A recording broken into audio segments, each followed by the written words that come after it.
जय हिंद students and my dear friends. Students, chemistry का एक मोस्ट इंपोर्टेंट टॉपिक है इलेक्ट्रॉनिक विन्यास, जो कि आज हम लोग अच्छी तरह से एकदम डीपली पढ़ने वाले हैं। और आज मैं बता रहा हूं आप लोगों को, आज जो है ये टॉपिक आपको कंफर्म एकदम क्लियर करा दूंगा, जो कि इलेक्ट्रॉनिक विन्यास आपको 2 सेकेंड में बनाने आ जाएगा। ओके, तो ये वीडियो जो है पूरा देखिएगा आप लोग, और मैं आज इलेक्ट्रॉनिक विन्यास का पूरी तरह से यहाँ पे क्लियर कर दूंगा। ओके, तो चलते हैं, शुरू करते हैं। तो स्टूडेंट्स, इलेक्ट्रॉनिक विन्यास करने से पहले हम लोग परमाणु के बारे में जानेंगे, उसके संरचना के बारे में जानेंगे, और उसमें कोश के बारे में, सेल के बारे में जानेंगे, उपसेल के बारे में जानेंगे, बोर और बरी का नियम के बारे में जानेंगे, और तब फिर जाकर के इलेक्ट्रॉनिक विन्यास हम लोग शुरू करेंगे। ओके, तो आप लोग अब कॉपी किताब कलम लेकर के एकदम से रेडी हो जाइए और ध्यान से वीडियो को देखिएगा, एकदम से स्किप मत कीजिएगा। ओके, नहीं तो जरा सा भी स्किप किए, जरा सा भी छूटा तो बहुत कुछ आपको समझ में नहीं आएगा। चलते हैं, शुरू करते हैं। सबसे पहले हम लोग परमाणु को समझते हैं, परमाणु होता क्या है। ओके, तो परमाणु को समझते हैं।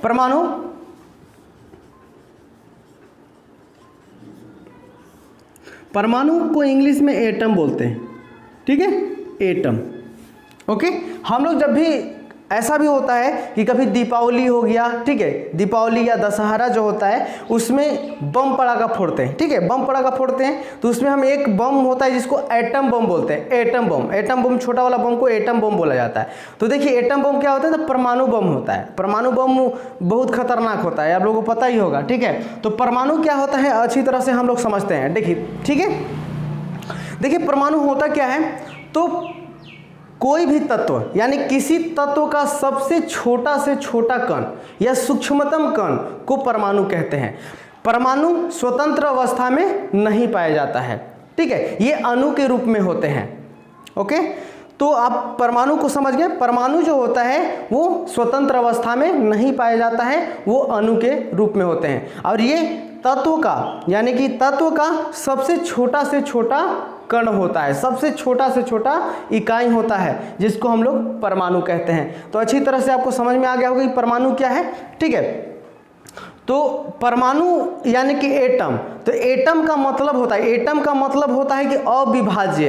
अविभाज्य का मतलब होता है कि एटम का जो कण होता है ना, उसको और विभाजित नहीं किया जा सकता है, अविभाज्य होता है। और ये एटम शब्द कौन से वैज्ञानिक ने दिया, तो एटम शब्द जो है वो डाल्टन साहब ने दिया, यानी डाल्टन नामक एक वैज्ञानिक थे, उन्होंने एटम शब्द का जो है नाम दिया, ठीक है। तो समझ गए एटम के बारे में, अच्छी तरह से आपको समझ में आ गया होगा कि एटम होता क्या है, ठीक है। तो और हम लोग चलते हैं संरचना, यानी कि एटम का जो बनावट होता है वो कैसा होता है, संरचना जो होता है कैसा होता है, ये हम लोग समझते हैं डायग्राम के माध्यम से। तो स्टूडेंट्स, हम लोग परमाणु की संरचना को पढ़ने वाले। परमाणु की संरचना में हम लोग कोश पढ़ेंगे, उपकोश पढ़ेंगे। ओके, तो परमाणु की संरचना को हम इस तरह समझते हैं, ये जो है परमाणु है, क्या है, परमाणु है, याद रखना, ठीक है। ये परमाणु इस तरह का है। आप देखेंगे परमाणु का न्यूक्लियस है, क्या है, परमाणु का न्यूक्लियस। तो परमाणु के न्यूक्लियस में, न्यूक्लियस यानी कि केंद्रक बोलते हैं इसको, क्या बोलते हैं, तो केंद्रक बोलते हैं, ठीक है, केंद्रक, सेंटर भी कह सकते हैं इसको, ठीक है। इस केंद्रक में क्या होता है, तो प्रोटॉन होता है। आपको पता होगा, यहां ध्यान समझिएगा, जो परमाणु का मौलिक कण होता है ना, जो परमाणु का मौलिक कण वो 3 होता है, प्रोटॉन, न्यूट्रॉन और इलेक्ट्रॉन। यानी परमाणु जो बना होता है वो 3 मौलिक कणों से मिलकर के बना होता है, इलेक्ट्रॉन, प्रोटॉन और न्यूट्रॉन से। तो प्रोटॉन कहाँ होते हैं, तो प्रोटॉन और न्यूट्रॉन जो होते हैं न्यूक्लियस में होते हैं, यानी कि केंद्रक में पाए जाते हैं, ठीक है, केंद्रक में होते हैं प्रोटॉन, ठीक है, प्रोटॉन और न्यूट्रॉन। प्रोटॉन और न्यूट्रॉन जो होते हैं वो केंद्रक में होते हैं। ओके, और जो इलेक्ट्रॉन होते हैं, इलेक्ट्रॉन ये जो आप देख रहे हैं, ये जो पथ देख रहे हैं, जिसको हम लोग यहाँ रोड कह सकते हैं, ये पथ है, ठीक है, ये पथ है, यहाँ पे इलेक्ट्रॉन पाए जाते हैं इस तरह से, ठीक है। तो इलेक्ट्रॉन, प्रोटॉन और न्यूट्रॉन पता चल गया, आप लोगों को समझ में आ गया कि कहाँ होते हैं।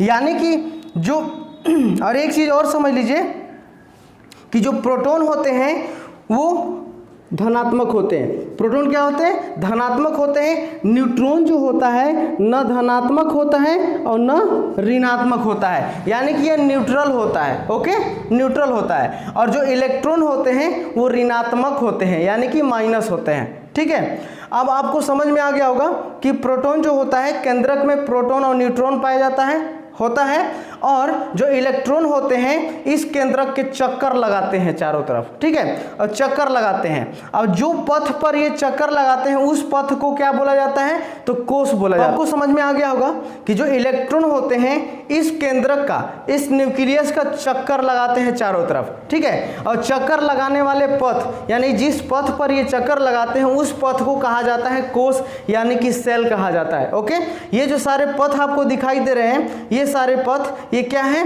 ये सेल है, यानी कि कोष है। ठीक है, ये चीज, और इसी पथ पर इलेक्ट्रॉन जो है चक्कर लगाते हैं। तो परमाणु के बारे में अच्छी तरह समझ गए, कोष के बारे में समझ गए। अब चलते हैं उपकोष। उपकोष होता क्या है? तो ध्यान समझिएगा, कोष के अंदर भी कोष होता है। कोष के अंदर भी कोष होता है, यानी कि सेल के अंदर सेल होता है। यानी कि बड़े कमरे में एक छोटा छोटा कमरा होता है, उसी तरह से यहाँ जो है कोष में क्या होते हैं? छोटे छोटे कोष होते हैं, उसी को कहा जाता है उपकोष। ओके, तो हम उपकोष के बारे में भी पढ़ेंगे, समझेंगे अच्छी तरह से, टेंशन लेने की जरूरत नहीं है। ओके, समझते हैं इस जो है कोष का नामकरण किया गया है, तो नाम क्या क्या होता है। ठीक है, तो कोष का जो नाम होता है, यहाँ देखिए फर्स्ट वाला जो कोष है उसका नामकरण यहाँ बताते हैं KLMN और O। Okay, KLMNO। ठीक है, ये जो होते हैं ये कोष का नामकरण किया गया है के से शुरू है, आगे जितना भी बढ़ सकता है, कोई दिक्कत नहीं है। तो KLMNO क्लियर है, समझ में आए? अब यहाँ ध्यान समझिएगा, और ये कोष का नंबर यानी कोष का भी नंबर होता है, यानी कि पहला कोष, दूसरा, तीसरा, चौथा और पांचवा। ठीक है, एक चीज और ध्यान से समझिएगा, इस कोष का और अलग अलग नाम भी है ना, इसको अलग अलग नाम से भी जाना जाता है इस कोष को। ठीक है, तो कोष को नाम से अलग अलग जाना जाता है, क्या क्या, तो हम लोग समझते हैं। देखिए, पहले तो कोष कहा जाता है। ठीक है, कोष होता है, यानी कि सेल कहते हैं, SHELL, सेल होता है। ठीक है, और इसको एक और नाम से जाना जाता है ऊर्जा स्तर। ठीक है, ऊर्जा स्तर के नाम से भी जाना जाता है। ठीक है, ऊर्जा स्तर यानी कि एनर्जी लेवल। और इसको एक और नाम से जाना जाता है कक्ष। कक्ष यानी कि ऑर्बिट। ओके, कक्ष भी कहते हैं इसको, ऊर्जा स्तर भी कहते हैं और कोष भी कहते हैं। ठीक है, इस कोष को ऊर्जा स्तर भी कहते हैं, कक्ष भी कहते हैं, ऑर्बिट भी कहते हैं, सेल भी कहते हैं। ओके, समझ में आया आप लोगों को? और ये नंबर जो दिया हुआ है इसको बोला जाता है क्वांटम संख्या। क्या नंबर दिया हुआ है इसको क्या बोलते हैं? क्वांटम संख्या बोलते हैं। ठीक है, या फिर कह सकते हैं हम लोग कि कोषों की संख्या। जो ये नंबर दिया हुआ है, यानी कि हम लिख सकते हैं इसको 1 2 3 4 5 ऐसे। ये सब क्या चीज़ है? तो ये सब है कोषों की संख्या कह सकते हैं, या क्वांटम संख्या भी कहते हैं। ओके, तो यहाँ तक आप लोग अच्छी तरह समझ में आ गया होगा। और हम लोग एक ध्यान समझते हैं, जो उपकोष होते हैं, उपकोष होते कौन कौन है? तो उपकोष हम लोग अच्छी तरह समझते हैं। उपकोष जो होते हैं वो होते हैं S, P, D और F। ठीक है, यानी S, P, D, F ये क्या होते हैं? उपकोष होते हैं। तो हम लोग समझते हैं यहाँ पहला कोष में, ठीक है, यहाँ ध्यान समझिएगा, पहला कोष में S उपकोष होता है, दूसरे में SP उपकोष होता है, और तीसरे में SPD होता है, और चौथे में SPDF होता है, पांचवें में भी अगर आगे बढ़ते जाएं तो SPDF होता है। ओके, तो यहाँ तक अच्छी तरह समझ में आ गया होगा। और ये भी जानना जरूरी है कि प्रत्येक कोष में कितने इलेक्ट्रॉन होते हैं, प्रत्येक कोष में कितने इलेक्ट्रॉन होते हैं। तो आपको पता होगा कि बोर और बरी नाम के वैज्ञानिक जो थे, ठीक है, इन्होंने एक नियम प्रस्तुत किया कि जो कोष में अधिकतम इलेक्ट्रॉन कितने हो सकते हैं वो बताने के लिए। ठीक है, तो इन्होंने बताया, ठीक है, एक फॉर्मूला दिया 2n² का।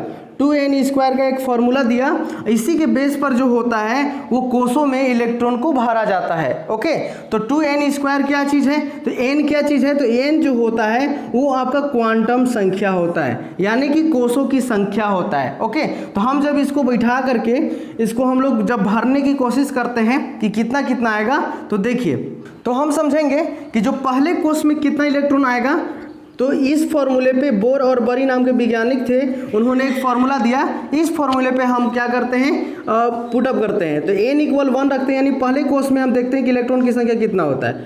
तो यहाँ पे 2, n की जगह पर 1 होगा, n की जगह पर 1 होगा, 1 या को अगर 2 बार मल्टीप्लाई करेंगे तो 1 ही होगा, और 2 से मल्टीप्लाई करेंगे तो 2 हो जाएगा, यानी कि पहले कक्ष में जो है 2 इलेक्ट्रॉन आएंगे। अब चलते हैं दूसरे कक्ष में, है ना, दूसरे कक्ष में देखते हैं, इसी फॉर्मूला के बेस पे हम लोग बिठाते हैं, n की जगह पर आपका 2 हो जाएगा, 2 का होल स्क्वायर हो जाएगा, तो ये हो जाएगा 2 का होल स्क्वायर यानी 4, तो 4 2 8 यानी कि 8, यानी 8 इलेक्ट्रॉन जो है सेकेंड कक्ष में होंगे, सेकेंड सेल में 8 इलेक्ट्रॉन होंगे। अब चलते हैं इसी तरह से अगर हम लोग करते हैं तीसरे सेल में कितना इलेक्ट्रॉन होगा ये समझते हैं। तो यही फॉर्मूला पे हम लोग देखते हैं, n की जगह पर 3 रखते हैं, 3 का स्क्वायर हो जाएगा 9, यानी कि 2 × 9 यानी कि 18, यानी कि तीसरे कक्ष में जो है 18 इलेक्ट्रॉन होंगे। ठीक है, कितने, 18 इलेक्ट्रॉन। तो इसी तरह से हम लिख देते हैं यहाँ पे कि पहले कोष में जो है 2 इलेक्ट्रॉन, दूसरे कोष में 8 इलेक्ट्रॉन और तीसरे में 18 इलेक्ट्रॉन। ठीक है, और चौथे कोष में जो होगा वो 32 इलेक्ट्रॉन होगा, और पांचवें कोष में जो होगा वो 50 इलेक्ट्रॉन होगा। तो इस तरह से इसी फॉर्मूला के बेस पर हम लोग जो है अधिकतम यानी सेल में, परमाणु के सेलों में अधिकतम इलेक्ट्रॉन कितना आएगा ये पता कर सकते हैं। ठीक है, तो यहाँ तक आप लोग को अच्छी तरह से समझ में आ गया होगा।